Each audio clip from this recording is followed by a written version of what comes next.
मित्र, आपण शिक्षक म्हणून काम करत असताना बऱ्याच वेळा आपल्या मनात विचार येतात. बऱ्याच वेळा आपल्या मनात वेगवेगळ्या कल्पना येतात. त्या कल्पना आपण काही वेळा राबवतो आणि असंही वाटतं की ह्या कल्पना इतरांना देखील कळाव्यात, आपले विचार दुसऱ्यांना समजावेत आणि आपल्या कल्पना जास्तीत जास्त लोकांपर्यंत पोहोचाव्यात. त्यांनी देखील अशा प्रकारचे उपक्रम करावेत असं आपल्याला वाटत असतं. यासाठी मग आपल्याला काय करावं लागतं, तर आपल्याला हे कुठंतरी एखाद्या मासिकामध्ये म्हणा, पेपरमध्ये म्हणा किंवा कुठल्यातरी एखाद्या शैक्षणिक पत्रिकेमध्ये म्हणा, हे प्रसिद्ध करायला पाहिजे. आता हे जर प्रसिद्ध व्हायचं असेल, प्रसिद्ध करायचं असेल, तर आपण कसा विचार केला पाहिजे? बऱ्याच वेळा असंही होतं की आपण काय वेळा प्रयत्नही करतो, आपण लिहितो आणि एखाद्या मासिकाकडे पाठवतो किंवा एखाद्या वर्तमानपत्राला लेख पाठवतो आणि तो आपल्याला छापूनच येत नाही आणि मग आपण खूप नाराज होतो, खूप निराश होतो. तर आणि मग आपलं कामच आपण ते लेखनाचंच काम थांबवून टाकतो. असं वाटतं की नाही, नाही आपल्याला लायकीच नाही करण्याची असं वाटायला लागतं. तर असं नसतं काही वेळेला. तर म्हणून मग शैक्षणिक लेखन करताना आणि ते आपलं असं वाटतं आपल्याला की हे जर प्रसिद्ध व्हावं असं जर वाटत असेल, तर मग कोणती आपण काळजी घेतली पाहिजे, काय केलं पाहिजे, यासाठीचाच आपल्या हे लेक्चर आहे. आता या ठिकाणी आपण विचार करूया की हे शैक्षणिक लेखन, आता आपण इथं फक्त विचार करतोय ते फक्त शैक्षणिक लेखनाच्या संदर्भात विचार करतो आहोत. इतर लेखन जे काही ललित लेखन याच्याबद्दलचं आपण किंवा आणखी कुठला सोशॉलॉजिकल म्हणा, सायकोलॉजिकल लेखन असा फारसा आपण विचार करत नाही. केवळ आपण शैक्षणिक लेखनापुरतंच आपण या ठिकाणी विचार करतो आहोत. तर कसा विचार करायचा पहा. तर पहिल्यांदा आपण ठरवलं पाहिजे की आपण कुणासाठी लिहायचं आहे आपल्याला. आपला जो लेख लिहायचा असेल म्हणा किंवा आणखी काही एखादा छोटासा विचार मांडायचा असेल तर कुणासाठी. मग पहिल्यांदा टार्गेट केलं पाहिजे. म्हणजे ज्याला टार्गेट ग्रुप ज्याला म्हणतो आपण, म्हणजे विद्यार्थ्यासाठी करणार आहोत का आपण. विद्यार्थ्यासाठी जर लिहिणार असू तर मग विद्यार्थी वाचतील अशा प्रकारची मासिकं म्हणा किंवा अशा प्रकारचे काही पुस्तकं म्हणा किंवा असे काही आपल्याला माहीत असले पाहिजेत. आणि त्याचबरोबर मग हाही विचार करावा लागतो की हा जो माझा टार्गेट विद्यार्थीचा आहे, ते विद्यार्थ्याला समजेल अशा भाषेमध्ये आपल्याला लिहावं लागतं. अगदी उदाहरण सांगतो मग मी. आणि त्याचा वयोगट लक्षात घ्यावा लागतो पुन्हा. हे कुठले विद्यार्थी आहेत? प्राथमिकचे विद्यार्थी आहेत का माध्यमिकचे आहेत का उच्च माध्यमिकचे आहेत किंवा महाविद्यालयीन विद्यार्थी आहेत. जर अगदीच खालचे बालवाडीचे म्हणा, प्राथमिकचे किंवा अगदी 4थीपर्यंतचे विद्यार्थी असतील तर त्यांना साधारणपणे परिकथा वगैरे आवडतात, काल्पनिक गोष्टी आवडतात, राक्षसाच्या गोष्टी आवडतात, नीतिकथा आवडतात. नंतर वरची जी मुलं असतात साधारण कुमारावस्थेमध्ये जी आहेत, किशोरावस्थेपासून ते कुमारावस्थेमध्ये जेव्हा मुलं येत असतात तेव्हा त्यांना साहसकथा आवडत असतात, साहसकथा आवडतात. जरा थोडं आणखी वरच्या वर्गात आपण गेलो होतो, युवकाच्या वर्गामध्ये गेलो होतो, त्यांना थोडंसं ललित साहित्य ज्याला म्हणून आपण म्हणून थोडंसं हे आवडत असतं, सौंदर्य याच्यामध्ये असेल अशा प्रकारचं साहित्य आवडत असतं. तर हा विचार करायला पाहिजे आपल्याला की आपला विद्यार्थी, आपण विद्यार्थी पहिल्यांदा टार्गेट ग्रुप ठरवला, त्यातला मग कोणता विद्यार्थी घेतला आणि मग त्याची मानसिकता काय आहे, त्याला कोणत्या गोष्टी समजतात त्या वयामध्ये, त्या वयोगटाची वैशिष्ट्ये काय आहेत हे आपल्याला माहीत पाहिजेत. आणि मग त्या वयोगटाच्या वैशिष्ट्य लक्षात घेऊनच आपण आपलं लेखन केलं पाहिजे. हा एक भाग झाला. दुसरा भाग असा आहे की ते विद्यार्थ्याचा वयोगट लक्षात घेऊन आपल्याला भाषा पण वापरावी लागेल. कारण खालच्या वर्गासाठी आपण लिहिणार असू तर वेगळी भाषा, आपलं सोपी भाषा, साधी साधी वाक्य, अगदी ज्याला म्हणून आपण 2, 3, 4 शब्द असलेले, 5 शब्द असलेली वाक्य म्हणा, फार गुंतागुंत नसलेली वाक्य असे लिहावं लागेल. आणि मोठं वर्ग जर असेल तर थोडंसं वेगळ्या प्रकारानं आपल्याला लिहिता येईल. जर आपण शिक्षकांसाठी लिहिणार असू, समजा आपल्याला असं वाटतं की मी माझ्या डोक्यात काही ते कल्पना आहे, मी इतक्या दिवस शिकवतो आणि मी शिकवत असताना अमुक पद्धतीने शिकवल्यामुळे मला असा अनुभव आलेला आहे की ह्या पद्धतीनं शिकवलं तर मुलांना खूप चांगलं समजतं. आणि हे तुम्हाला असं वाटतं की हे कुणा बाकीच्या शिक्षकांना देखील हे कळायला पाहिजे, त्यांनी देखील असा आपला विचार मामलात आणला पाहिजे. आणि मग असं जर असेल तर मग आपल्याला विचार करावा लागेल की शिक्षकांच्यापर्यंत पोहोचण्यासाठी कोणती कोणती साधनं उपलब्ध आहेत आपल्याकडं, कोणती मासिकं आहेत, शैक्षणिक मासिकं कोणती उपलब्ध आहेत, ही मासिकं तुम्हाला माहीत असली पाहिजेत. जसं की आपण साधारण आपण म्हणलं की शाळेतले प्राथमिक शिक्षक जे आहेत साधारणपणे त्यांना जे आपण जीवन शिक्षण आहे म्हणा किंवा माध्यमिक शिक्षणासाठी किंवा प्राथमिकसाठी सुद्धा किशोर आहे म्हणा किंवा माध्यमिक जर असेल तर तुमच्या एस एच बोर्ड जे एक मासिक काढतं पहा, तर ते एक मासिक आहे. किंवा बाहेर जे शिक्षण समीक्षा नावाचं मासिक आहे, भारतीय शिक्षण नावाचं मासिक आहे. माध्यमिक शिक्षण बोर्ड जे आहे ते शिक्षण संक्रमण नावाचं मासिक काढतं. तर ही सगळी मासिक माहीत पाहिजे. म्हणजे आपण कुठल्या, मग आपला जो शिक्षक तो कोणता वर्ग आहे आपल्या डोळ्यासमोरचा, माध्यमिक शिक्षक जर असेल तर साधारणपणे शिक्षण संक्रमणामध्ये मग ते सगळ्यापर्यंत पोहोचणारं सध्या तरी मासिक आपल्याला दिसतं, शैक्षणिक मासिक म्हणतो मी. तसंच भारतीय शिक्षण म्हणा किंवा ही जे आहेत असे काही पालकनीती नावाचं एक मासिक येतं, आणखी अशी काही हे आपल्याला माहीत असायला पाहिजेत. आणि मग त्याप्रमाणे आपण मग शिक्षकांना समजेल, शिक्षकांना आवडेल, शिक्षकांना उपयुक्त पडेल अशा दृष्टीनं आपलं लेखन असलं पाहिजे. नंतर जर आपण पालकांसाठी लिहिणार असू नाही, आपल्याला असं वाटतं की माझं हे लेखन हे पालकांसाठी उपयुक्त आहे. जसे की आपल्याला असं वाटतं की पालकांनी मुलांच्यावर संस्कार करावेत, पालकांनी मुलांना शिस्त लावावी वगैरे, असं वाटतं की पालकांकडून शिक्षक काय अपेक्षा करतात आणि सर्वसामान्य पालक म्हणून त्यांच्याकडून तुमची जी अपेक्षा असतात त्या पालकांसाठी जर तुम्हाला काय लिहायचं असेल, आता तर अलीकडे तर असं म्हणलं जातं की पालकांसाठी शाळा काढणं आवश्यक आहे किंवा पालकाला आपण काही समजून सांगतो काय वेळेला.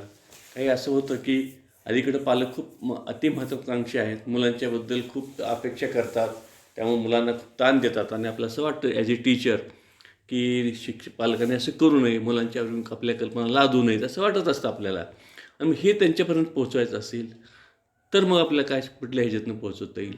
मग वर्तमानपत्र असतील म्हणा, मासिक असतील म्हणा, शैक्षणिक मासिक असतील म्हणा किंवा काही काही वार्तापत्र असतात काही शाळांची वगैरे, अशा ह्याच्यातून आपल्याला ते लेखन पोहोचवता येईल. नंतर शिक्षण क्षेत्राशी निगडित व्यक्ती म्हणजे कसं पहा की समजा आपण प्राथमिक शाळेत शिक्षक म्हणून काम करतो आहोत, तर शिक्षण क्षेत्राशी निगडित व्यक्ती कोण कोण आहेत, तर तुमचे काही मुख्याध्यापक असतील म्हणा, तुमचे विस्ताराधिकारी असतील, केंद्रप्रमुख असतील, शिक्षणाधिकारी असतील, तुमचे शिक्षण तज्ज्ञ असतील, BEd DEd कॉलेजचे प्राध्यापक असतील, या लोकांसाठी म्हणून आपल्याला लिहायचं आहे. मग तर ह्यासाठी काय लिहिणार तुम्ही ते आपल्याला विचार केला पाहिजे. मग यांना काय, तर आपल्याला असं वाटतं की बाबा मला काहीतरी अडचण येते आहे, या अमुक अमुक गोष्ट राबवताना अडचण येते आणि ही लोकांच्या ही अडचण म्हणजे ही माझी व्यक्तीचीच नाही तर ही माझ्या सगळ्या शिक्षक बांधवांची अडचण आहे, ही समजली पाहिजे वरच्या अधिकाऱ्यांना म्हणा किंवा शिक्षण तज्ज्ञांना सुद्धा. एक उदाहरण मी सांगेन तुम्हाला. माझ्याकडे काही शिक्षक आले, म्हणले सर ते ज्ञानरचनावाद वगैरे सगळं चांगलं आहे, आम्हाला खूप आवडतं आहे, सगळं त्या पद्धतीनं आम्ही राबवतो. पण मला अडचण त्याच्यामध्ये अशी येते की त्याचं मूल्यमापन कसं करायचं ह्याच्याबद्दल काही स्पष्टता नाही आहे. मग आता समजा या ठिकाणी आपल्याला जर माहीत असेल की आपण ह्या पद्धतीनं मूल्यमापन करू शकतो, तर त्यांनीच असा एखादा लेख लिहिला तर मग इतर शिक्षकांना देखील तो उपयोगी ठरू शकतो.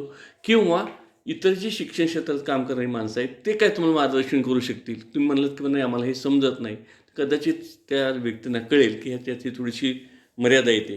किंवा काही लोकांनी असं व्यक्त केलं की बा अडचण किंवा ज्ञानरचनावादा वगैरे ठीक आहे, मुलांची क्रिटिकल थिंकिंग म्हणा, क्रिएटिव्ह थिंकिंग आपण वाढवते बरोबर आहे, पण मुलांना वळण लावण्यासाठी ह्याला मर्यादा पडते का काय, अशी शंका येते आपल्याला. मग ह्या शंका व्यक्त कुठं करायला पाहिजेत आपण, तर आपला अधिकारी वर्ग जो असतो आणि यातला शिक्षण तज्ज्ञ जो वर्ग असतो यांच्याशी आपल्याला व्यक्त करायचं आहे.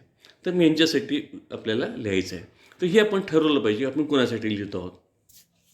नंतर सर्वसामान्य जनता. तर सर्वसामान्य जनता जी असते, मग सर्वसामान्य जनतामध्ये मग पालक असतात, पालक आपोआपच येतात, शिक्षण क्षेत्रातले व्यक्ती येतात आणि सर्वसामान्य जनता जी असते, तर या सर्वसामान्य जनतेसाठी लिहायचं असलं आपलं वर्तमानपत्रात लिहावं लागतं किंवा काही साप्ताहिक मासिक वगैरे याच्यातून देखील लेख लिहिता येतात.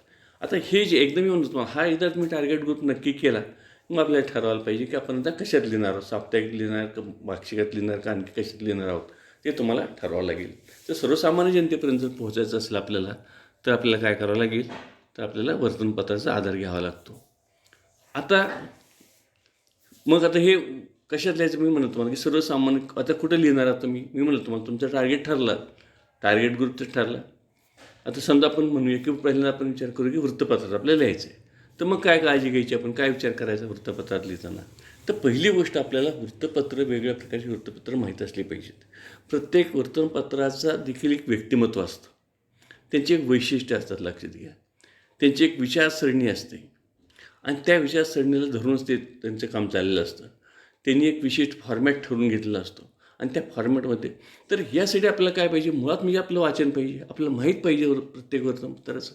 काही वर्तमानपत्र असे असतात की ते शैक्षणिक लेख छापतात, काही शाळांची माहिती छापतात, काही वर्तमानपत्र असतात की विशिष्ट दिवशी काही असे तत्व म्हणजे थोडंसं वैचारिक असं लेखन छापत असतात.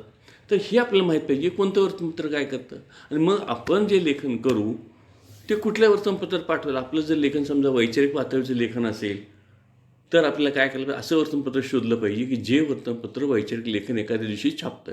अगदी उदाहरण मी तुम्हाला सांगतो. अगदी की लोकसत्ता नावाचा एक पेपर आहे आणि लोकसत्ता नावाच्या पेपरमध्ये साधारणपणे शनिवार रविवार जो हा शुक्रवार शनिवार रविवार हे 3 दिवस जे असतात त्याचे वैचारिक लेखन असतात, त्यांचे लेख छापले जातात. तर मग आपलं हे माहीत आहे. मग माझा वैचारिक लेख असेल तर मग अशा वर्तमानपत्रात जाईल. पण समजा माहिती प्रमाण काय आहे, मी म्हणलं काही एक सकाळ नावाचं वर्तमानपत्रात म्हणजे माझी माहिती प्रमाण असं होतं की ते वेगळ्या शाळांची माहिती छापायची मध्ये, की चांगली शाळा वगैरे करायचं. तर तशा प्रकारचं आपलं लेखन असेल तर मग आपल्याला तसे वर्तमानपत्र शोधलं पाहिजे. म्हणून आपल्याला हा विचार करावा लागतो की आपण कुठल्या वर्तमानपत्रात देणार आहोत. ते वर्तमानपत्रात त्याचबरोबर हेही असतं लक्षात घ्या, काही वर्तमानपत्रावर थोडासा नाही म्हणलं तरी ते कितीतरी आपलं म्हणलं की वर्तमानपत्राने फार तटस्थ असतो, तरीसुद्धा एका विशिष्ट विचारसरणीचा प्रभाव त्यांच्यावर असतो लक्षात घ्या. काही थोडीशी कम्युनिस्ट धार्जिन थोडीशी वर्तमानपत्र असतात, काही समाजवादी असतात, काही ज्याला आपण काय म्हणूया की उजव्या विचारसरणीची वर्तमानपत्र असतात आणि ते थोडंसं त्याप्रमाणे ते पाहायला पाहिजे आपल्याला. मग आपला लेख कुठल्या मासिकात छापलं, वर्तमानपत्रात छापलं जाईल हे आपणच विचार केला पाहिजे की ह्या पेपरमध्येच जाईल. मी नवीन शैक्षणिक धोरणावर एक लेख लिहितो आहे समजा. नवीन शैक्षणिक धोरणावर लेख लिहित असताना माझे विचार हे कुठल्या ह्याच्याशी जुळणारे आहेत, कुठल्या वर्तमानपत्राच्या तत्त्वज्ञानाशी जुळणारे आहेत, त्याच वर्तमानपत्रात छापलं जाईल, अन्यथा छापलं जात नाही. हे लक्षात घेतलं पाहिजे. तसंच मासिकांच्या बाबतीत आता मासिकं जी असतात की ही जी बहुतेक मासिकं जी असतात ती काही मासिकं म्हणजे मी मासिकं याला अशा अर्थानं म्हणतो की काही करमणूक प्रधान मासिकं असतात, अशा अर्थानं मासिकं म्हणतो. आता ही जी करमणूक म्हणजे शैक्षणिक मासिकं वेगळी, पण ही करमणूक प्रधान मासिकं असतात. तर काही करमणूक प्रधान मासिकामध्ये देखील एखाद दुसरा शैक्षणिक लेख छापतात ते. तर यासाठी मग आपल्याला काय पाहिजे की मासिकं माहीत पाहिजे मुळात. म्हणजे आपलं मुळात पहिली गोष्ट लक्षात घ्या, जर आपलं लेखन करायचं तर आपलं वाचन पण प्रगाढ असलं पाहिजे. कारण हे असल्याशिवाय सगळे वाचन आपलं असल्याशिवाय, माहिती असल्याशिवाय आपल्याला हे आपले लेख कुठं द्यायचं हे कळणार नाही. म्हणून मासिकं आपली शोधली पाहिजेत. काही मासिकं असतात की त्याच्यामध्ये शैक्षणिक लेख छापतात, ते निश्चितपणे छापतात. मग अशी मासिकं शोधली पाहिजेत. काही दिवाळी अंक असतात, काही दिवाळी अंकात छापतात, काही ठिकाणी काही मासिकं असतात आणि ते विशिष्ट पद्धतीचे लेख छापतात. म्हणजे उदाहरणार्थ विद्यार्थ्याच्या संदर्भातले, काही शिक्षकाच्या संदर्भातले, काही शिक्षणाच्या तत्त्वज्ञानासंदर्भातले. तर अशा पद्धतीचं कोणतं मासिक आपल्याला सुटेबल आहे ते विचार केला पाहिजे. तसंच साप्ताहिक आहेत, म्हणजे मासिकासारख्या साप्ताहिक देखील काय आहेत. साप्ताहिक म्हणजे आता साप्ताहिक मासिक वर्तमानपत्र हे असं करत असताना ह्यात पुन्हा आणखी हा विचार करावा लागतो की आपल्या लेखाचं स्वरूप कसं आहे आणखी. म्हणजे अशा अर्थानं की जर तात्कालिक असेल म्हणजे काल परवाच्या घटनेच्या संदर्भात असेल तर ऋतुवर्तमानपत्रात जाईल. थोडंसं वैचारिक असेल की नाही आज समजा आजच तो लेख छापला पाहिजे अशातले काही भाग नाही. ते कधी आजच तो लेख लोकांनी वाचला पाहिजे असं काही मला वाटत नाही. कधी समजा वाचला तरी काही हरकत नाही, तो मासिकात आपल्याला देता येतो. पण मला असं वाटतं की ही जी एखादी घटना घडली असते, शैक्षणिक स्वरूपाची घटना म्हणून तुम्ही त्या घटनेसंदर्भात काय लिहायचं असेल तर मग ते वर्तमानपत्रात लेख जाईल, लक्षात घ्या. म्हणजे हा भाग लक्षात घ्या. म्हणजे ही विचार करावा लागतो की आपण जेव्हा देतो आहे मासिकात देणार, वर्तमानपत्रात देणार किंवा साप्ताहिकात देणार, तर त्याचं वाचन मूल्य काय आहे हा विचार करायचा आपल्याला. वाचन मूल्य जे त्याचं आहे त्याच्यावर ते अवलंबून असते की ते कुठल्या ह्याच्यात आपण दिलं पाहिजे. जर आपण समजा एखादी जुनी घटना जर दिली वर्तमानपत्रवाले घेणारच नाहीत ना, कारण ते विषय जुनं झाले असतो त्यांच्या दृष्टीनं. पण तोच विषय मासिकामध्ये चालतो, कारण तो चिंतनीय विषय असतो कदाचित. म्हणजे हा आपल्याला विचार करायचा, मासिक असो किंवा साप्ताहिक असो. तसं शैक्षणिक नियतकालिक मग अशी म्हणलं तुम्हाला की जी शैक्षणिक नियतकालिक जे असतात, मग अशी म्हणलं की तुम्हाला जीवन शिक्षण आहे, किशोर आहे, तुमचं शिक्षण संक्रमण आहे, शिक्षण समीक्षा आहे, पालकनीती आहे, खूप अशी वेगवेगळ्या प्रकारची मासिकं. हिंदी देखील काय आहे, इंग्रजी आहे, नंतर महाराष्ट्र एज्युकेशन जर्नल आहे. तर अशा प्रकारचे वेगवेगळ्या प्रकारची शैक्षणिक नियतकालिका निघतात. आता या शैक्षणिक नियतकालिका निश्चितपणे आपले शैक्षणिक लेख छापायला त्यांना काहीच अडचण नसते, मात्र ते त्याचं शैक्षणिक मूल्य असलं पाहिजे, लक्षात घ्या. केवळ कविकल्पना असे शक्यतो ते छापत नाहीत. विशेषतः मी तुम्हाला सांगितले जीवन शिक्षणमध्ये जर तुम्ही लेख दिलेत की तुमचे अनुभव तुम्ही दिले आणि थोडंसं त्याला जर काही नाविन्याची काही जोड असेल, नवोपक्रमाची जोड असेल, तर निश्चितपणे जीवन शिक्षणमध्ये छापले जातात. किशोरमध्ये मुलांच्या विशेषतः विकास, तुमचे अनुभव मुलांच्या विकासाच्या संदर्भातले. किशोरमध्ये लक्षात घ्या फरक कुठं येतो. जीवन शिक्षणामध्ये साधारणपणे शिक्षकांच्या अध्यापनाच्या संदर्भातला थोडासा जास्त भाग येतो, पण किशोरमध्ये जर तुम्ही पाहिलं तर किशोरमध्ये मुलांच्या विकासाच्या संदर्भातले लेख सगळे जास्त येतात. मी तसा आपल्याला विचार केला पाहिजे. शैक्षणिक नियतकालिकांसुद्धा पुन्हा काय स्वरूप आहे ते पाहायला पाहिजे. जर शिक्षण संक्रमणाकडे गेलं तर ते थोडं संशोधनाच्या आधारानं असणारे आणि शासनाची जी सर्क्युलर्स असतात, शासनाची जी धोरणं असतात ते धोरणं राबवण्याच्या संदर्भात साधारणपणे शिक्षण संक्रमणामध्ये अशा प्रकारचे लेख असतात. म्हणजे आपल्याला हा विचार करायचा असतो. नंतर संशोधन पत्रिका असतात. संशोधन पत्रिकेमध्ये तर आपल्याला आपण छोटासा जो एखादं संशोधन घेतलेलं हातात, विशेष त्याला आपण कृती संशोधन म्हणतो, छोटंसं संशोधन असतं की अमुक एक मेथड वापरून मी अमुक शिकवलं त्यामुळे मला असा चांगला परिणाम मिळाला.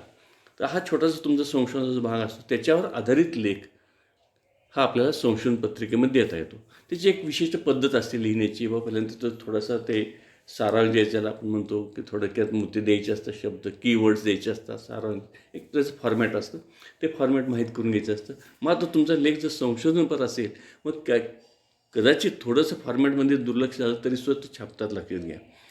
तर संशोधन पत्रिकेमध्ये लेख लिहिताना संशोधनावर आधारितच तो लेख जाईल, अन्यथा बाकीचे लेख तुमचे छापले जात नसतात. किंवा पुस्तिका इथं आपण फारसं लक्षात घेत नाही, कारण पुस्तक लिहिण्याचा काय आपण इथं लगेच विचार करत नाही. म्हणून जर पुस्तकच लिहायचं असेल तरी एक लेखक म्हणून आपल्याला हा विचार करावा लागतो की आपण पुस्तक कुणासाठी लिहितो आहे आणि त्याचा उद्देश काय आहे आपल्या पुस्तक लिहिण्याचा.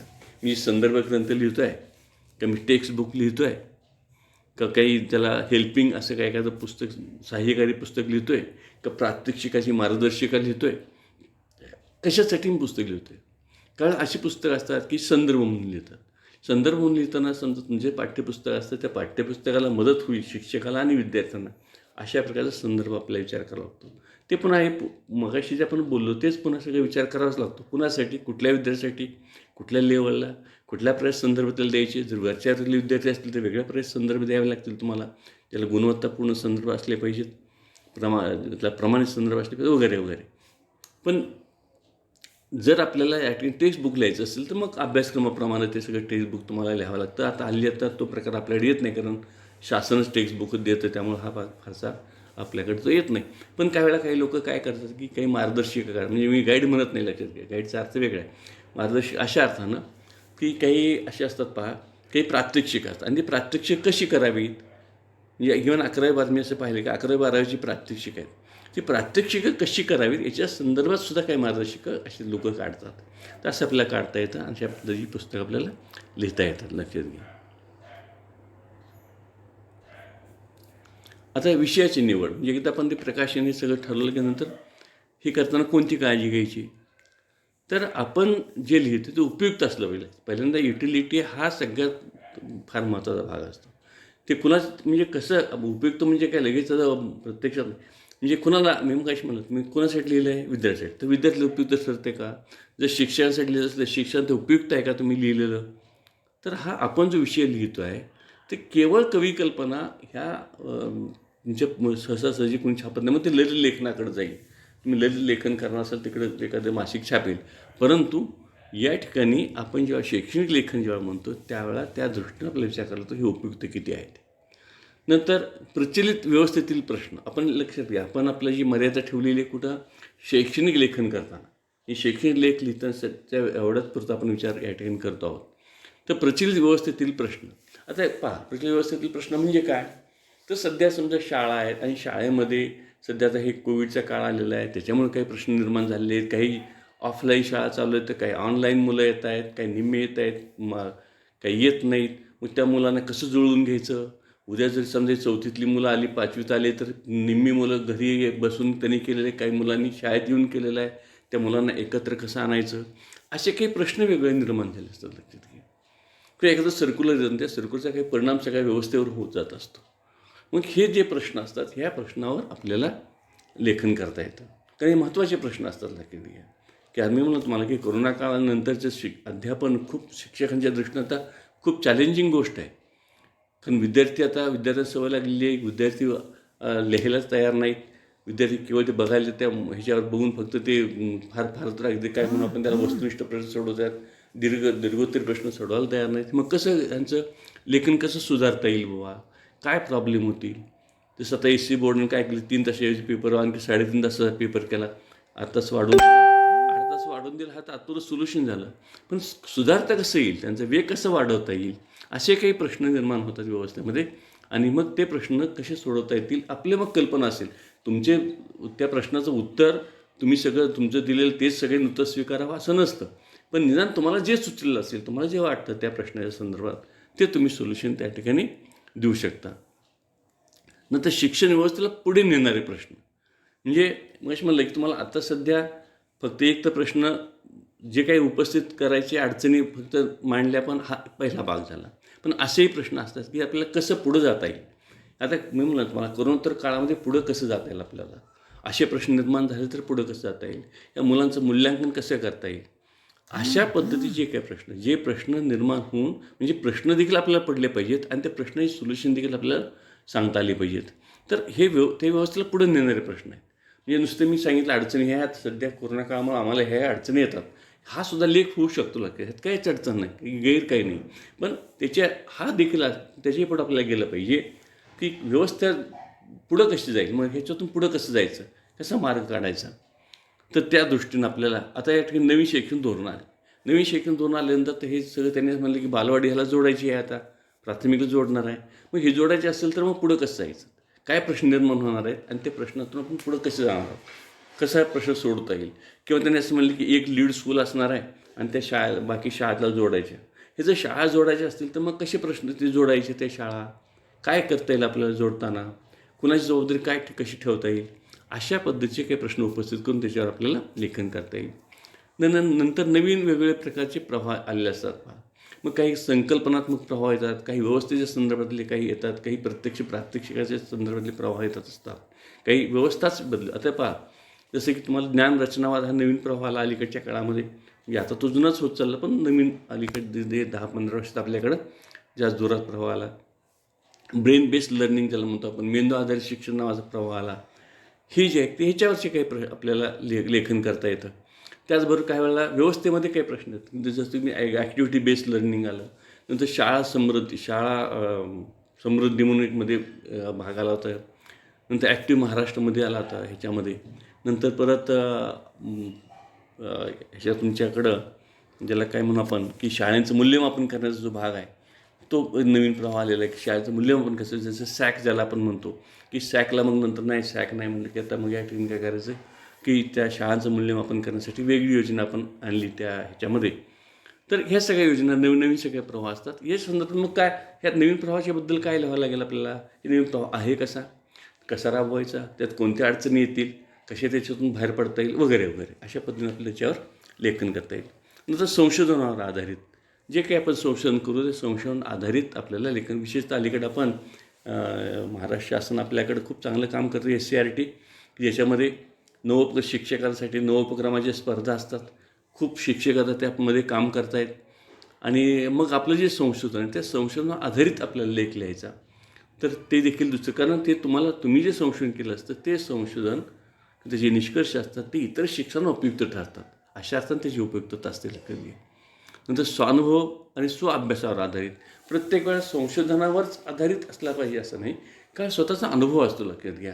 प्रत्येक तुम्ही संशोधन केलेलं नसेल पण तुमचा अनुभव असेल, दांडगा अनुभव असेल, एखाद्या क्षेत्रातला, तुमच्या अध्यापन क्षेत्रातला असेल, तुमच्या संशोधन क्षेत्रातला असेल, विद्यार्थ्या संदर्भातला अनुभव असेल, प्रशासनाच्या संदर्भातला अनुभव असेल, तर ह्या अनुभवावर देखील लेखन करणं अत्यंत आवश्यक असतं. आणि तुमचा अनुभव हा दुसऱ्या नवीन येणाऱ्या शिक्षकांना उपयुक्त ठरतो. जुने शिक्षकांचा अनुभव इतरांना देखील उपयुक्त ठरतो. तुम्ही एखाद्या खेड्यात काम करायला लागतील, एखादा शिक्षक खेड्यात काम करत असतो आणि त्या खेड्यात त्यांनी खूप म्हणजे मी मध्ये पाहत असतो की पालघरसारख्या ठिकाणी वगैरे शिक्षक खूप चांगलं काम करत आहेत आणि ते मध्ये मी पाहतो की व्हॉट्सअपला वगैरे ते लिहित आहेत, मी काय केलं, कसं केलं, ते काही लेख त्यांचे छापून येतात. तर ते जे अनुभव असतात त्यांचे स्वानुभवाचे अनुभव असतात, हे अनुभव आपल्याला उपयोगी पडतात. किंवा एखादा असतो की जो कन्नड भाषिक आमची शाळा इथं कर्नाटकची बॉर्डर आहे, तिथं कन्नडमध्ये मुलं असतात मराठी मीडियमला, पण जे घरात मातृभाषा असते कन्नड. मग या मुलांना कसं मराठी शिकवायचं, त्या मुलांचं मराठी कसं सुधारायचं, यासाठी त्या शिक्षक जो असतो ते शिक्षकाने काही स्वतः म्हणून काही असं पद्धती विकसित केलेली असते. फार संशोधन केलं नसतं पण स्वतःची पद्धती विकसित केली असते. त्याचा जो अनुभव असतो त्या अनुभवाच्या आधाराने त्यांनी जर लेख लिहिला, जसं कन्नडवाल्याचं जसं असेल ते कदाचित तेलुगूसाठी तो उपयोगी पडू शकेल ना, कारण मातृभाषा तेलुगू आहे परंतु मराठीत शिकतो तो, असं होऊ शकेल. किंवा उर्दू मातृभाषा कदाचित घरात उर्दू नाही पण मुस्लिम लोक जे बोलतात घरामध्ये मराठी भाषा, ती भाषा आणि शाळेतली मराठी भाषा, मातृभाषा मराठी भाषा असेल तर हा जो गोंधळ आहे तर याच्यासाठी उपयुक्त ठरेल तो अनुभव. तर अशा अर्थानं आपल्याला लेखन करता येतं. तर विषयाचं स्वरूप, आता हे विषय म्हणजे कोणकोणते विषय घ्यायचे लेखनासाठी? तर दैनंदिन कामाशी निगडीत विषय, म्हणजे मी शिक्षक म्हणून काम करतो आहे, प्राध्यापक म्हणून काम करतो, किंवा शाळेतले शिक्षक म्हणून काम करतो, किंवा एखादा विस्ताराधिकारी म्हणून काम करतो, केंद्र प्रमुख म्हणून काम करत असतो. आणि ते काम करत असताना काही ज्या अडचणी येत असतात, मला अनुभव येत असतात, त्याच्या आधारानं आपण लेख लिहू शकतो. हा एक भाग झाला. नंतर शासनाचे जे काही धोरण असतात, ह्या धोरणविषयक म्हणजे त्यांचे धोरण किंवा आदेश जे असतात त्या आदेशाच्या संदर्भानं त्याच्या संदर्भात देखील आपल्याला लेख लिहिता येतात. म्हणजे जसं म्हणलं तुम्हाला, किंवा एखादा नवीन हे आली, नवीन कल्पना आली, शासनाने काहीतरी आदेश काढ, मग त्या शासनाच्या त्या आदेशाच्या आधारानं किंवा ते मग बरं आहे, चुकीचं आहे, बरोबर आहे, किंवा त्याचे क्रिटिसिझम करणं म्हणा, किंवा त्याच्यातल्या अडचणी काय असतील, तुम्हाला त्यामुळं काय निर्माण होणार आहेत, तुम्हाला ज्या वाटतात त्या कदाचित दुसऱ्याला नाही पटणार, पण कदाचित त्या अडचणी तुम्हाला फेस करावं लागत असतील, मला जे वाटतं त्या अडचणी व्यक्त होणं, किंवा त्या अडचणी त्या ह्याच्यावर राबवण्यामध्ये कसा फायदा होणार आहे, अशा अर्थानंसुद्धा त्याचा आदेश धोरण त्यांनी जाहीर केलं. म्हणजे सांगेन मी तुम्हाला की शाळांचं मूल्यांकन आम्ही मध्ये करत होतो. जी ही जी योजना होती, म्हणजे अगोदर महाराष्ट्र शासनाचं सॅक होतं, नंतर याकडनं आपण केंद्राकडे गेलो आणि मग आपण ही योजना केली की मग बाह्य मूल्यांकन काही लोक बाह्य मूल्यांकन करणारे होते आणि काही अंतर्गत मूल्यमापन करतो आपण. नंतर असं लक्षात आलं की नाही, मग फार लोड होतो कामाचा वगैरे वगैरे, आणि मग मग आपण कट केलं. मग असं जे काही अनुभव आला असेल तेच मूल्यमापन करताना तुम्ही समजा एखाद्या शाळेचं मूल्यमापन करायला गेलात शासनाच्या त्या धोरणाप्रमाणे, त्याचे जे काही वेगवेगळे निकष आहेत सगळे, त्या निकषानं मग कुठल्या अडचणी आहेत तुम्हाला, कुठल्या 7व्या निकषाला अडचण येते, 5व्याला येते, काय होतं, तर त्या संदर्भात आपल्याला सांगता ते शासनाला सांगता लेख लिहिता येतो, जेणेकरून तज्ज्ञ असतील किंवा संबंधित लोक असतील ते वाचतील, काही निर्णय घ्यायचे असतील ते घेत राहतील, अशा अर्थानं. नंतर काही काल्पनिकसुद्धा, म्हणजे काल्पनिक म्हणजे या ठिकाणी मी तुम्हाला काल्पनिक मला असं म्हणायचं आहे की थोडंसं वैचारिक काल्पनिक म्हणजे कन्स्ट्रक्टिव्ह इमॅजिनेशनला मी म्हणतो आहे की थोडंसं वेगळ्या पद्धतीने आपण काय असं जर केलं, अमुक जर केलं तर असं होऊ शकेल, असं काही लोकांनी एक थोडीशी ज्याला आपण इंट्युएशन ज्याला म्हणतो आपण, मर्मदृष्टी काही लोकांच्यामध्ये असते, काही लोकांमध्ये अशा प्रकारची कल्पना शक्ती असू शकते. नाही, आपण या दिशेने जर गेलो, हे असंच IT जर वापरलं तर असं होऊ शकेल. म्हणजे सध्या काहीच अस्तित्वात नाही, परंतु आपण असा विचार करतो समाज माध्यमाचा वापर केला तर आपल्याला असं करता येईल, असं आपल्याला वाटतं आहे. तर ही जी कल्पना आहे अशा पद्धतीने देखील आपण लेख लिहू शकू. नंतर विशिष्ट संकल्पनेशी निगडीत, विशिष्ट कुठलीही संकल्पना घेतली आपण आणि त्या संकल्पनेशी निगडीत ज्ञानराष्ट्रवाद असेल म्हणा, किंवा तुमच्या या ठिकाणी अगदी शाळा समृद्धी योजनासुद्धा असेल तर तीच घेतली, किंवा ॲक्टिव्हिटी बेस्ड लर्निंग जे आहे हा जो प्रोग्राम त्याच्याच निगडीत, त्या संकल्पनेशी निगडीत काय ज्ञानरचनावाद काय आहे, किंवा ब्रेन बेस्ड लर्निंग काय आहे, मग त्याचा फायदा काय, त्याचा तोटा काय, मर्यादा काय, ती तत्व काय आहेत वगैरे वगैरे, अशा पद्धतीचे सगळे निगडीत सगळे वेगवेगळे विषय, म्हणजे फक्त फायदे संदर्भात लेख लिहिता येईल, मर्यादे संदर्भात लेख लिहिता येतो, त्याच्या प्रत्यक्ष कार्यवाही संदर्भात लेख लिहिता येतो, मूल्यांकनाच्या संदर्भात लेख लिहिता येतो वगैरे वगैरे. तर अशा अर्थानं आपल्याला लेख. नंतर विविध लेखनावर आधारित, म्हणजे आपण जे काही जसं मी म्हणलं की आपल्याला जर लिहायचं असेल तर मुळात आपल्याकडे वाचन चांगलं असलं पाहिजे. मग हे आपण वाचत असताना वेगवेगळे शैक्षणिक मासिक वाचतो, वर्तमानपत्र वाचतो, पुस्तकं वाचत असतो, आणि ते वाचत असताना काही गोष्टी आपल्याला पटतात, काही गोष्टी पटत नाहीत, आणि मग त्याचं क्रिटिसिझम करून आपल्याला तेव्हा लेखन करता येतं. नाही, हे अमुक असं म्हणतात, हे काही बरोबर वाटत नाही, परंतु हे मात्र हे बरोबर वाटतं आहे, अशा पद्धतीनं. म्हणजे त्यासाठी व्हायला पाहिजे काय मात्र की तुमचं स्वतःचंच वाचन भरपूर असलं पाहिजे, तरच तुम्हाला असं क्रिटिसाइज करणारं लेखन लिहिता येईल. तर अशा पद्धतीचे लेखन देखील, अशा पद्धतीचे लेखसुद्धा कुठलेही मासिकं किंवा छापू शकतात, वर्तमानपत्र छापतील, मासिकं छापतील, शैक्षणिक मासिकं देखील छापत असतात. नंतर चिंतनात्मक, म्हणजे चिंतन करून काही, त्याला आपण काय म्हणतो की मी खूप अभ्यास करतो आहे, चिंतन करतो आहे, आणि चिंतनातून मला असं वाटतं आहे, प्रत्यक्ष मी प्रयोग केलेला नाही, मी प्रयोग करत नाही, पण मला असं वाटतं मी खूप त्याच्यावर चिंतन केलं, आणि मला असं वाटलं की हे अशा पद्धतीने जर आपण काही केलं तर हे होऊ शकेल. तर असं चिंतन करून देखील आपल्याला लिहिता येतं. म्हणजे उदाहरणार्थ पहा की मूल्य शिक्षण हा जो भाग होता, आता मूल्य शिक्षणाचा भागमध्ये काही दिवसापूर्वी आपण शाळेत अभ्यासक्रमाचाच भाग म्हणून ठेवला, पुढं तो काढून टाकला, पुढं अभ्यासक्रमात आणला, मग असं म्हणलं सगळ्या विषयातूनच शिकवा, परत आता म्हणलं की तुम्ही आता काय, आता सध्या काय परिस्थिती आपल्याला माहीत नाही.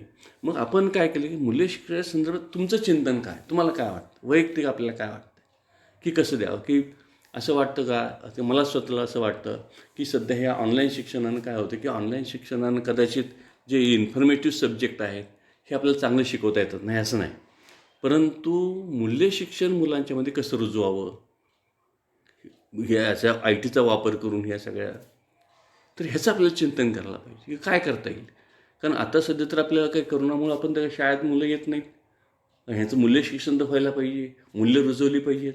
कारण मुलांनी फक्त नुसते इन्फॉर्मेशन देऊन चालणार नाही, फक्त ही नदी कुठून वाहते अमुक काय होतं, हा इन्फॉर्मेटिव्ह भाग झाला. हा इन्फॉर्मेटिव्ह भाग आपण देतोच आहोत, परंतु जर ह्या आय टीच्याच माध्यमातून जर मला मुलांच्यामध्ये काही मूल्य रुजवायचे असतील तर काय करता येईल. काही कथा घेता येतील का, काही प्रसंग दाखवता येतील का, काही गोष्टी सांगता येतील का, अशा प्रकारचं चिंतन करून आपल्याला काही लेख लिहिता येतात. आता हे झालं, ठरलं आपलं असं लिहायचं.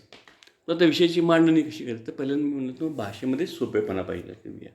बिलकुल फार मोठे मी अगडबंब भाषा वापरायचं काही कारण नसतं. सिंपल सरळ सोपी भाषा वापरा. फार मोठी मोठी वाक्य केली की लोकांना वाचायला त्रास होतो आणि मग कुठली आपली मानवी प्रवृत्ती असते लागते जी आपल्याला त्रासदायक असते ते आपण टाळतो. आणि म्हणून आपण अत्यंत सोपी भाषा असली पाहिजे. मग भले विद्यार्थ्यासाठी असतो ना, ते पालकांसाठी असतो किंवा शिक्षकांसाठी असतो. आपल्या भाषेमध्ये सोपेपणाच असला पाहिजे. आता याच ठिकाणी मी तुम्हाला असं सांगेन की म्हणजे नेहमी लक्षात घ्यायचं 2-3 गोष्टी याच्यामध्ये सोपेपणामध्ये घ्यायच्या. एक तर फार लांब मोठं वाक्य असता कामा नये. तर मोठं वाक्य असता कामा नये. एका वाक्यामध्ये साधारणपणे एकच कल्पना येईल असं साधारणपणे आपण ते पथ्य पाळावं. ह्याच्यामध्ये 2-3 कल्पना अशा येतील असं शक्यतो ते कॉम्प्लिकेशन ते टाळलं पाहिजे आपण. जास्त मग स्वल्पविराम पुढं फुल अर्धविराम आणि पुढं आणखी हे करत असं करत गेलो तर मग ते फार किचकट होत जातं. हा आपण केलं पाहिजे. आणि ज्या मग जो टार्गेट ग्रुप तुमचा आहे ते टार्गेट ग्रुपला सोपं वाटेल अशा पद्धतीने लिहिलं पाहिजे. म्हणजे कदाचित मी म्हणलं तुम्हाला की साधारणपणे पश्चिम महाराष्ट्रातल्या एखाद्या वर्तमानपत्रात जेव्हा देणार असू कदाचित भाषा थोडीशी वेगळी असेल, पण कदाचित विदर्भाकडे आपण देणार असतो तर थोडीशी वेगळी आहे. कारण तिकडची बोलीभाषेमध्ये थोडेसे वेगळे वेगळे टर्न येतात, शब्द येतात. मग आपल्याला तसा विचार करावा लागतो तिथं. तर हाही आपल्याला विचार करावा लागतो की सोपेपणा म्हणजे असा, म्हणजे शब्द जरी तिचं असलं, वाक्य विचार जरी तोच असला तरी देखील थोडी सोपेपणासुद्धा असा बदलत जातो त्या विभागानुसार म्हणा किंवा ह्याच्याप्रमाणे. तर तो विचार करायला पाहिजे आपल्याला. तर शब्दांचा समर्पक वापर केला पाहिजे. बऱ्याच वेळा काय होतं आपल्याकडनं की आपल्याला आपण शब्द वापरतो ज्यावेळेस, तर काही ठिकाणी मला आश्चर्य वाटतं की खूप टी व्हीवर सुद्धा मी ऐकताना काय असं ऐकतो की ते शब्द समर्पक वापरत नाहीत. काय आता भयंकर सुंदर होती कधी मुलगी असं म्हणणं कसं चालेल, तेव्हा भयंकर सुंदर कशी असू शकते. तर इथं भयंकर सुंदर असत नाही ना. तर हा जो शब्द आहे तर हा चुकीचा आहे. म्हणजे तुम्हाला असं म्हणायचं असतं की ती खूप सुंदर होती, पण तुम्हाला काय असं वाटतं की नाही खूपपेक्षा जरा भयंकर शब्द जरा आणखी थोडासा वरच्या लेवलचा म्हणतो मी त्याला भयंकर म्हणलं. नंतर आता एक साधी गोष्ट म्हणा, हर्ष, आनंद, मोद, काय समाधान, हे शब्दाचे वेगळ्या छटा आहेत लक्षात घ्या. मग आपण कशासाठी कोणता शब्द वापरतो आहे. मला बरं वाटलं का, मला आनंद झाला का, मला मोद झाला, मला हर्ष झाला. तर हे शब्द वापरताना त्याची लेवल काय आहे, कशाचा तुम्ही कशा संदर्भात शब्द वापरता हा आपला विचार केला पाहिजे की आपला आपण ह्या गोष्टीसाठी हा शब्द वापरतो आहे तर तो योग्य आहे का असा विचार केला पाहिजे. मग यासाठी काय करता येईल, मला एक साधं सूत्र सांगतो. एक आपल्याकडं ना मराठी शब्द रत्नाकर म्हणून काय, तो आपल्याकडे घरी असला पाहिजे लक्षात घ्या.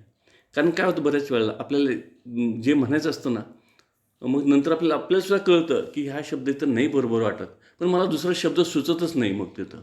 मग अशी अडचण येते काय वेळेला. मग असं व्हायचं, मग काय करायचं त्यासाठी, मग शब्द रत्नाकर घेतला. एका शब्दाला वेगळा शब्द कोणता आहे, त्याला पर्यायी शब्द कोणकोणते आहेत आणखी, मग त्यात आपल्याला नक्की सापडतं. आपल्याला जो पाहिजे तो शब्द त्यात बरोबर सापडतो. आणि म्हणजे या ठिकाणी असं आपण जर डिक्शनरी, एक मराठी डिक्शनरी ज्याला आपण म्हणतो, ते आपल्याकडं मराठी विश्वकोश, मराठी रत्नाकर शब्दरत्नाकर हा असलाच पाहिजे लक्षात घ्या. नंतर हे म्हणी ज्याला काय म्हणतो आपण, म्हणी आणि वाक्प्रचार ह्याचे शब्द ह्याचे देखील कोश बाजारात मिळतात, ते आपल्याकडे असले पाहिजेत. म्हणजे कुठं आपल्याला काही वेळा वापरायला तर थोडंसं आपलं जर आकर्षक व्हायचं असेल तर त्याचा थोडा वापर चांगला करायचा असेल तर ते थोडंसं आपण घेतलं तर त्याचा उपयोग चांगला होऊ शकतो.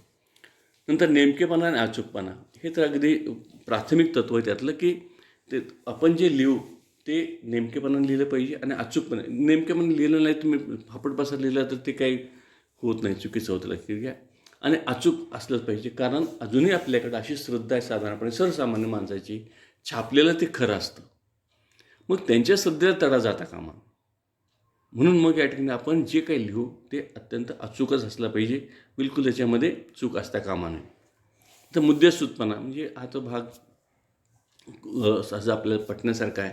कारण जर आपल्याला पहा, बऱ्याच वेळा असं होतं की आपल्याला खूप खूप सांगावंसं, भरभरून सांगावंसं वाटत असतं.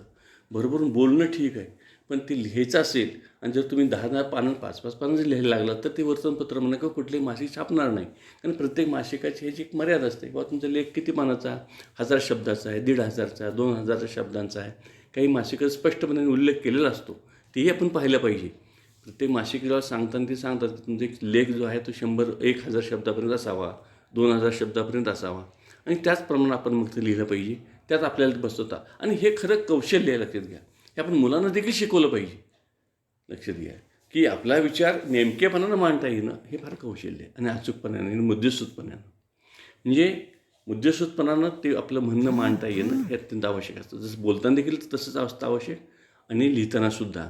पण बोलताना बऱ्याच वेळा काय असतं, आपल्याला बराच वेळ असतो आणि त्यामुळे आपण थोडंसं इकडं-तिकडं आपण बोलू शकतो. एक उदाहरण सहज थोडंसं विषयांतर करून आपल्याला मी सांगू इच्छितो. म्हणजे बोलतानासुद्धा कसं आपल्याला विचार करावा लागतो पहा. एकदा आचार्य यात्रेच्या बाबतीत एक सांगितलं जातं विनोद. म्हणजे हा खरं विनोद नाही, हे आहे, घटना आहे की आता आचार्य यात्रेकडे काही पुण्यातली मंडळी गेली, काही तरुण मुलं की आत्रेच्या आमच्या एका कार्यक्रमाला तुम्ही भाषणाला यायचं आहे.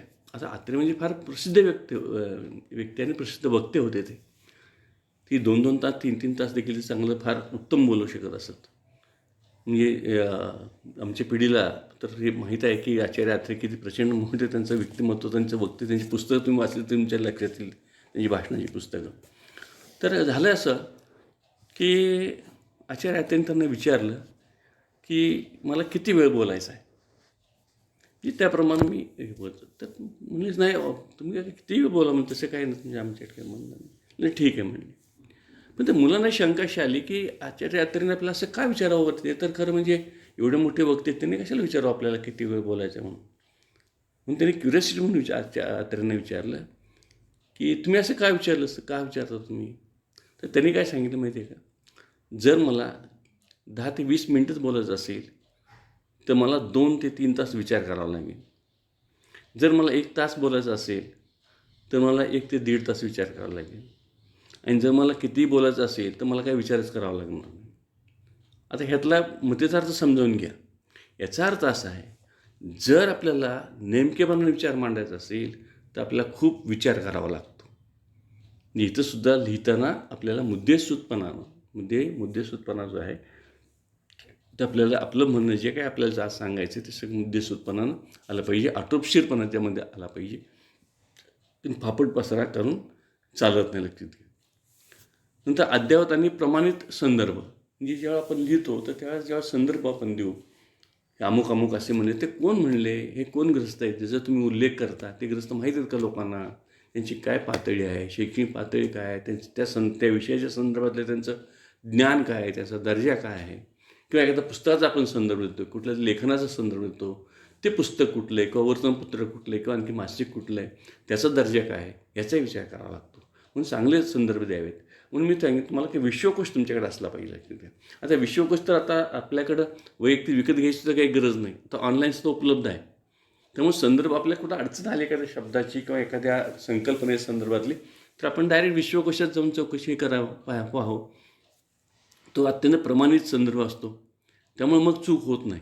तर काय होतं, बऱ्याच वेळा आपण कुठलं तरी मग आपण जर दुसरे जे त्यांनी कुठला तरी सामान्य माणसाचा कुठला संदर्भ घेतला तर तो उपयोगाचा नसतो, लक्षात घ्या. तर असं जर आपण हे सगळं घेतलं तर निश्चितपणे आपलं जे लेखन आहे, लेखन अत्यंत दर्जेदार बनत जाईल. आता हे जे आहे आपण जेव्हा हे करतो आहे लेखन, जे काही म्हणतो करायचं, तर बऱ्याच वेळा असं होतं की लेखन दर्जेदार आपल्याला होतं का नाही असं शंका येते, आपल्याला जमतं का नाही अशी शंका येते. आणि बऱ्याच वेळा आपल्या मनात विचार येतात आता, आणि पण आपण लिहित नाही प्रत्यक्षात. आणि मग कुणीतरी वाचल्यानंतर अरे मलासुद्धा असे विचार आला होता मनात. म्हणून मी तुम्हाला विनंती करेन की तुम्ही विचार मनात आल्याबरोबर लिहायला सुरुवात करा.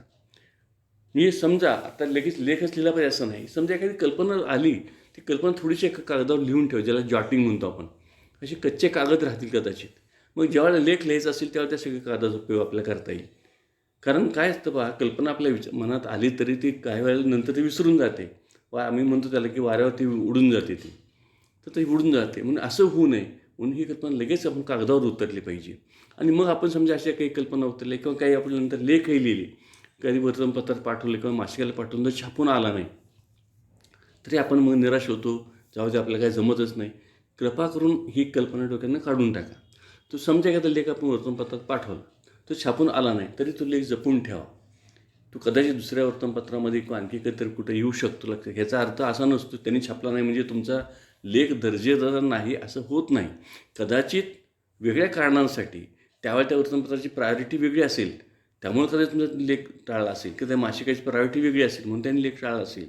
म्हणून तुमचा लेख चुकीचा आहे, वाईट आहे, दर्जा नाही असा त्याचं होत नाही. म्हणून असं निराश व्हायचं काही कारण नाही, नाराज व्हायचं काही कारण नाही. तो लेख तुम्ही घरी ठेवून द्या. लगेच प्रसिद्ध व्हायलाच पाहिजे असंही काही नाही. प्रयत्न करू, दुसऱ्या मासिकात आपण बघू, नंतर त्या ठिकाणी वेगळ्या ठिकाणी. मी म्हणलं तुम्हाला कदाचित तुमचा लेख त्या संबंधित वर्तमानपत्राला किंवा मासिकाच्या व्यक्तिमत्वाशी जुळणारा नसेल, त्यामुळे त्यांनी छापलं नसेल. म्हणजे याचा अर्थ का तुमचा लेख चुकीचा आहे असं होत नाही. म्हणून बिलकुल निराश किंवा नाराज होऊ नका. सातत्यानं लिहित राहा. कारण लिहिल्यामुळं काय होतं पहा, आपल्यासुद्धा एकूणातल्या अभ्यासामध्ये एक प्रकारची अचूकता, नेमकेपणा, आटोपशीरपणा हे सगळे गुण यायला लागतात. बऱ्याच वेळा आपण बोलताना खूप असं ढोबळ बोलतो, स्थूल बोलतो, विस्कळीत बोलतो. तर ह्याला आटोपशीरपणा येण्यासाठी, नेमकेपणा येण्यासाठी, मुद्देसूदपणा येण्यासाठी सुद्धा लेखन करणं अत्यंत आवश्यक असतं. लक्षात घ्या. आणि तुम्ही निश्चितपणे या सगळ्या गोष्टीचा विचार करून आपलं लेखन चालू ठेवाल आणि तुमचं लेखन निश्चितपणे चांगलं चांगलं दर्जेदार मासिकातून वर्तमानपत्रातून प्रसिद्ध होईल अशी आशा व्यक्त करतो आणि या ठिकाणी मी थांबतो.